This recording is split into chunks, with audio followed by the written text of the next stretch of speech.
John Fitzgerald Kennedy was the 35th President of the United States.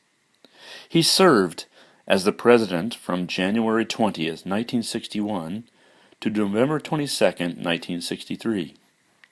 He was born on May 29th, 1917, into a rich family. His father was worth $400 to $600 million.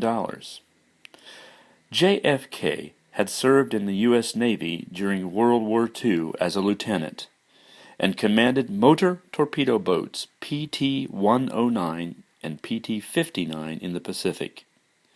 He was recognized as a war hero for saving the life of one of his shipmates when PT-109 was rammed and sunk by the Japanese destroyer Amagiri on August 2nd, 1943. Kennedy towed the badly burned crewman to a nearby island.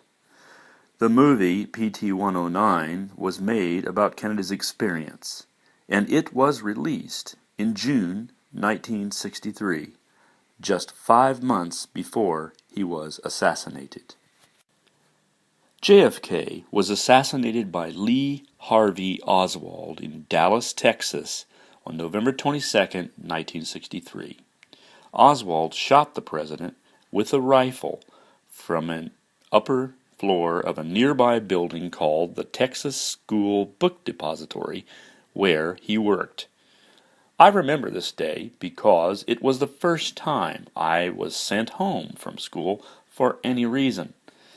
I was in the 3rd grade of elementary school, and honestly speaking, I really did not know much about the President of the United States.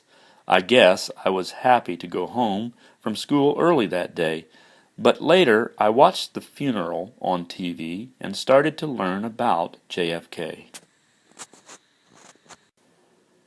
Kennedy is famous for his speech that set the goal for the U.S. to put a man on the moon before the end of the 1960s. But he also made some mistakes. In April 1961, he ordered 1,500 U.S.-trained Cubans to invade Cuba.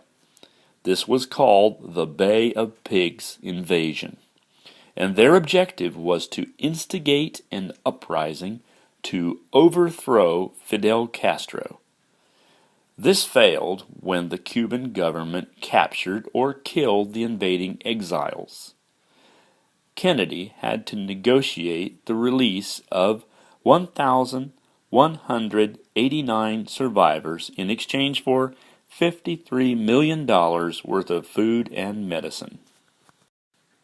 However, Kennedy showed strong resolve when, between October 14, 1962 and October 28, 1962, he demanded that the Soviet Union remove nuclear missiles from Cuba.